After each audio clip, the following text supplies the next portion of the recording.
Cuman saya pesan sedikit aja, karena ini sekarang zaman-zaman fitnah, zaman di media sosial banyak orang menebar kebencian di sana sini dengan dalil dia yang paling benar, Anda salah, Anda ini, wah macam-macam lah. Saya hanya ingin mengingatkan bahwa ketika di bulan Muharram Nabi Muhammad hijrah dari Mekah masuk ke kota Madinah, kalimat pertama kali yang disampaikan oleh Nabi Muhammad kepada kaum muhajirin dan kaum ansor yang ada di Madinah adalah, rungokno iki, terapkan agar kita tidak terombang-ambing oleh fitnah yang ada saat ini. Hati-hati, negara kita adalah negara yang kaya raya. Indonesia itu adalah negara yang paling kaya di dunia. Jadi Indonesia itu masih menjadi incaran bangsa-bangsa lain untuk bagaimana caranya memecah belah rakyat Indonesia dengan berbagai macam cara. Jadi jenengan rungokno tenanan apa yang disampaikan oleh Nabi ketika Nabi masuk di kota Madinah pertama kali. Dawuhe Nabi ngeten, ya ayuhan nas afshus salam. Dawuhe Kanjeng Nabi, wahai sekalian manusia, tebarkan kedamaian, tebarkan kerukunan, tebarkan persatuan. Niki pas bulan Muharram, hijrahnya Nabi Muhammad masuk kota Madinah, kalimatnya Nabi yang pertama itu, ya ayuhan nas afshus salam, tebarkan damai di mana-mana. Anda cinta Nabi Muhammad, dimanapun Anda berada, masyarakat merasa tentram, merasa damai, merasa rukun dengan adanya jenengan di tempat itu. Baru Anda cinta Nabi Muhammad. Lalu disampaikan oleh Rasulullah, wa id'amut ta'am, apa? Ngeimangan nang wong, memberi makan, berbagi rezeki. Kepada siapa? Kepada saudara-saudara kita. Kalau ada saudara kita sesama muslim, bagi. Kalau dia berbeda agama, dia saudara kita, satu bangsa, satu tanah air Indonesia, bagi. Niki dawuh Kanjeng Nabi. Di bulan Muharram ini Nabi Muhammad memerintahkan, ya ayuhan nas afsus salam wa id'amut ta'am wasilul arham. Yang ketiga Nabi Muhammad mengatakan apa? Perbaiki, jalin silaturahmi yang tadi bermusuhan, yang tadi saling iri, yang tadi saling benci, yang tadi nggak tegur sapa, yang tadi nggak baik sama tetangga, yang tadi nggak baik antara kakak dengan adik, dengan orang tua dengan anaknya, anak dengan orang tua, suami dengan istri, istri dengan suaminya, yang nggak baik, wasilul arham, perbaiki hubunganmu.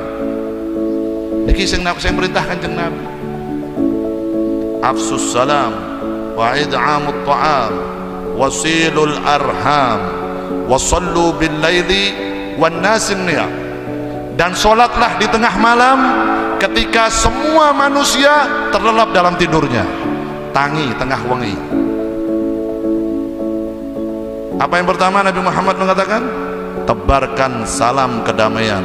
Yang kedua, berbagi rezekimu kepada saudara-saudaramu. Yang ketiga, perbaiki tali silaturahmimu. Yang keempat, sholatlah di waktu malam ketika manusia yang lain terlelap dalam tidurnya.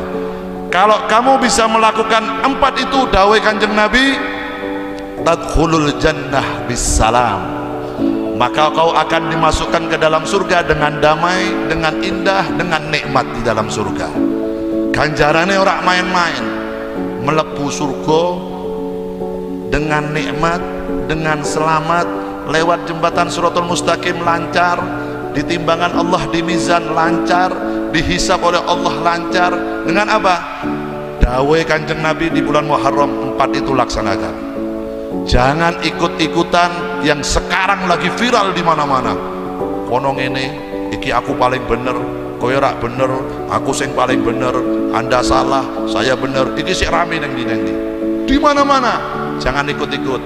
Sebagaimana Ki Idam tadi mengatakan, Kudus ini luar biasa, kabupaten yang penuh dengan berkah.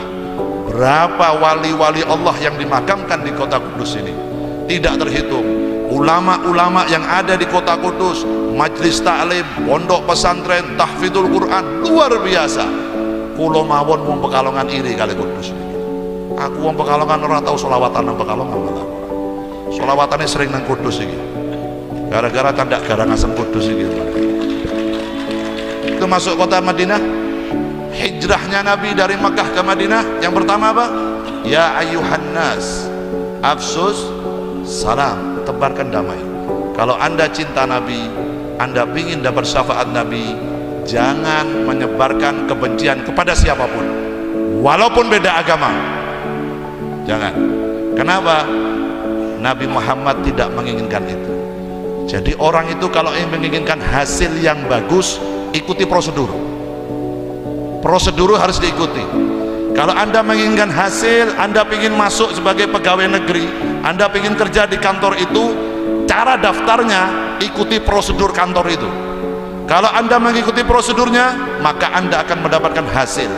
Begitu juga Anda ingin surga, Anda ingin syafaat Nabi Muhammad, ikuti prosedurnya dari Nabi Muhammad. Sudah dikasih caranya, metodenya oleh Nabi Muhammad. Yang pertama, tebarkan salam, berbagi makan, perbaiki tali silaturahmi. Yang keempat, bangun di waktu malam, sholat sujud kepada Allah di saat manusia lain terlelap dalam tidurnya. Anda bangun, ambil wudhu, sholat, tunggu nang Gusti Allah, selesai itu turu maneh. Ojo tangi turu, masuk kamar mandi, pipis, turu maneh lagi, bahaya ini. Orang faedah, gak bahaya tak? Bahaya itu. Kalau cuman urip cuman ngono tok, kalau cuman hidup hanya untuk mencari sensasi, hidup hanya untuk mencari eksis di media sosial, bukan itu tujuan kita diciptakan oleh Allah. Bukan itu. Kita diciptakan oleh Allah. Sesungguhnya Allah menciptakan jin dan manusia hanya untuk beribadah kepada Allah Subhanahu wa taala. Ibadah sing kata. Sebab apa? Sebab sing urip bakal mati, yang hidup bakal mati. Urip iki dikasih kesempatan oleh Allah, kita dikasih kesempatan hidup oleh Allah untuk memperbanyak modal menjemput kematian. Anda nggak mau cari modal, nggak mau ibadah, nggak mau menebarkan salam kebaikan, nggak mau berbagi rezeki, nggak mau memperbaiki tali silaturahmi, berarti Anda bangkrut, nggak punya modal untuk berjumpa dengan Allah Subhanahu wa taala. Naudzubillahi min dzalik. Untung ini gunakan kesempatan masyarakat Kudus, kula ing mutaken jenengan. Ayo, di mana ada majlis sholawat, dibacakan riwayatnya Nabi, dibacakan sejarahnya Nabi, dibacakan dzikir kepada Allah, dibacakan Al-Quran, datangi majlis itu, datangi. Karena dawai Kanjeng Nabi, tidak berkumpul umatku 40 orang, kecuali satu di antara orang itu adalah wali-walinya Allah. Kipirang ewu, bukan 40 lagi. Ribuan orang kumpul malam hari ini, kita yakin salah satu yang datang di tengah kita adalah walinya Allah Subhanahu wa taala. Orang itu doa kepada Allah cukup, yang lain ngamini dungone kabeh sing hadir diijabah oleh Allah Subhanahu wa taala. Terutama dungone para jombloan dan jombloati. Iya, sing jomblo-jomblo ki ndang nikah insyaallah. Dapat jodoh yang soleh dan soleha. Allahumma amin. Iki ketoke jomblo kabeh. Aku nek mungkin mudah-mudahan dapat syafaat Nabi, sing amin wong telu, amin. Mudah-mudahan utangnya lunas, amin. Mudah-mudahan yang jomblo dan amin. Walaupun sing umur swidak, amin. Ngenteni apa swidak si amin malah. Wis cukup wis. Ya. Jadi saya ingatkan, mumpung ini di bulan Muharram, ayo perbaiki. Yang kemarin gak baik sama orang lain diperbaiki. Niat dari malam hari ini. Nawaina kama niyatus sholihin. Saya niat baik sebagaimana niatnya orang-orang soleh, memperbaiki niatnya kepada Allah Subhanahu wa taala. Insya Allah amal kita nggak bagus, ibadah kita nggak bagus, tapi kalau kita mengikutkan niat kita, gandole awak dewi niatin nang wong-wong sing apik, insya Allah diijabah oleh Allah Subhanahu wa taala. Allahumma amin. Wis ngono wae, pokoknya ikuti yang terbaik, jangan ikut-ikutan yang viral. Jangan ikut-ikutan yang lagi ngetren, jangan ikut-ikutan yang lagi rame, karena yang viral, yang ngetren, yang rame belum tentu benar. Setuju ke? Iya, ngikuti caranya Nabi Muhammad SAW. Terakhir ngeten, terakhir. Kenapa kita harus berbuat itu? Niki cerita.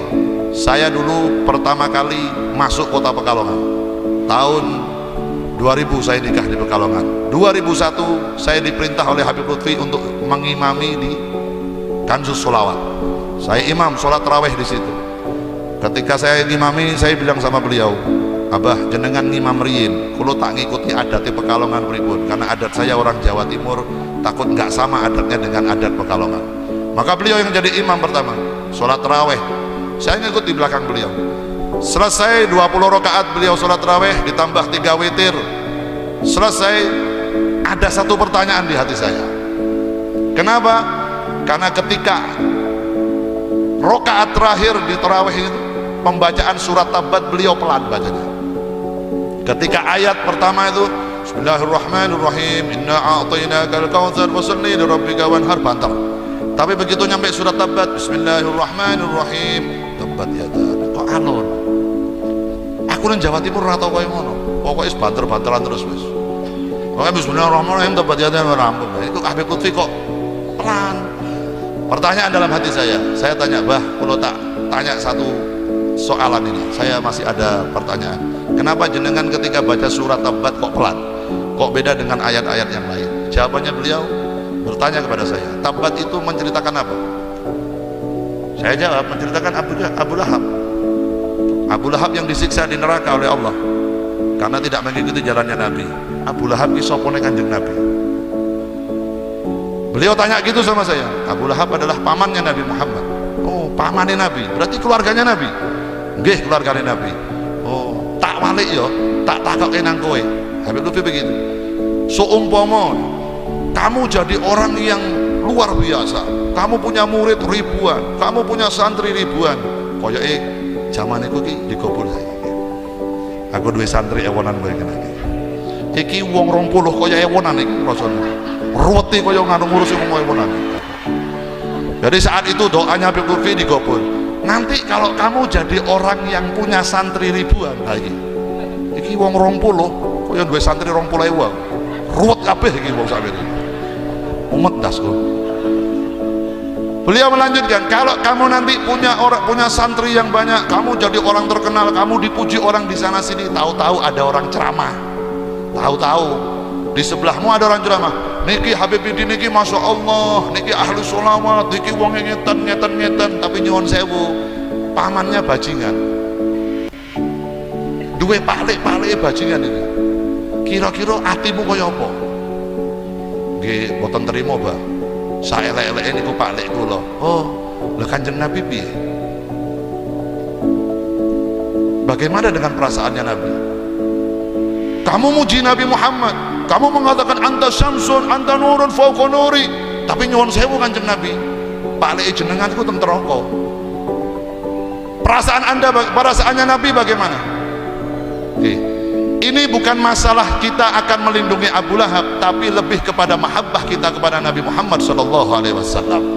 Menjaga Nabi Muhammad, menjaga perasaannya Nabi. Karena apa? Karena putranya Abu Lahab itu diakui sebagai anaknya Nabi Muhammad, diakui sebagai saudaranya Nabi Muhammad yang bernama Ikrimah. Ikrimah ketika diejek, apa diejek bahasa Indonesia? Hah? Diejek, iya. Aku biar nurah sekolah sih. Ketika diejek, oh bapak percuma kowe Ikrimah, kowe walaupun ahli ibadah bapakmu nang neraka, bapakmu wis musuhi Kanjeng Nabi. Lalu Ikrimah sedih, kata Rasulullah, Ikrimah gitu, Ikrimah adalah saudara saya, dilindungi oleh Nabi. Jadi dari cerita ini saya mengatakan, wong Abu Lahab wae yang sudah dinas masuk neraka, ulama-ulama kita, guru-guru kita tetap larinya kepada Rasulullah SAW. Pertanyaan terakhir, bagaimana kalau ada orang menghina umatnya Nabi, yang jelas-jelas dia sesama muslim, yang jelas-jelas dia adalah berada di bendera la ilaha illallah Muhammadur Rasulullah, kira-kira perasaannya Nabi bagaimana? Sedangkan Nabi sudah meminta kepada Allah, ya Allah, aku tidak ridho kalau ada satu saja umatku kau masukkan ke dalam nerakamu. Jalur anak Kanjeng Nabi. Inilah pentingnya kita mengikuti ulama-ulama min ahlus sunnah wal jamaah, ngaji yang benar, ikut torekoh yang benar, ikut ulama yang benar, ngaji kepada guru yang sanad ilmunya musalsal nyambung kepada Nabi Muhammad SAW. Khususan di kota Kudus ini, masya Allah, kata ulama-ulama yang luar luar biasa yang punya sanad ilmu sampai Rasulullah Shallallahu Alaihi Wasallam. Gunakan kesempatan ini, jangan disia-siakan, jangan kita sepelekan. Mumpung Allah memberikan kita kesempatan untuk berjumpa dengan para wali-walinya Allah yang ada di kota Kudus, mumpung beliau belum diangkat oleh Allah Subhanahu wa Ta'ala, ayo sowan teng para yai, sowan teng para ulama, sowan teng para habaib. Untuk apa? Nyuwun donga berkah dan nyuwun nasihat. Allahumma amin. Mugi-mugi kita semua semakin lama hadir di majelis sholawat, semakin bisa meneladani sifat-sifatnya Nabi Muhammad, bisa mengikuti caranya Nabi, dan insya Allah dicintai oleh Nabi Muhammad Sallallahu Alaihi Wasallam. Allahumma amin ya rabbal alamin. So yang paling terakhir, alamatnya anak soleh.